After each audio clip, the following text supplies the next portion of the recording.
మన సిటీ వాళ్ళంతా ఈ పల్లెటూరులో బతకలేరబ్బా. ఆమా ఏంది తాత? ఒరే వేరుశెనగ పప్పులా? పల్లెటూరులో కూడా మంచోళ్ళు ఉన్నారా?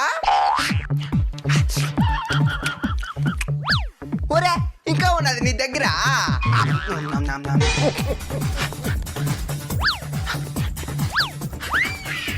ఇందా ఏంది తాత అదే? ఓ ఇదే. మీరైనా చెప్పండి సార్, ఆయనకి షుగరు, అదే పనికి వాటినే కొనుక్కొని తింటున్నాడు. ముసలి కాడ చెప్పాలో నీకు తెలీదు, నేను చెప్తాను నువ్వు. అదంతా ఎక్కువగా తినకూడదు తాత. అవును, నాకు ఒక డౌట్, నీకు పల్లెలే లేవు, వాటిని ఎట్టా నెవులు తింటున్నావు? నవలన్నైనా సపరి చేస్తా. సప్పరిచ్చేస్తావా? అయినా పప్పులు మిగిలిపోతుండా, వాటిని ఏం చేస్తావు? దానే కదా ఇంటి ముందు నువ్వు తినిందా. సప్పరిచ్చిన పప్పులు ఇచ్చేస్తావా?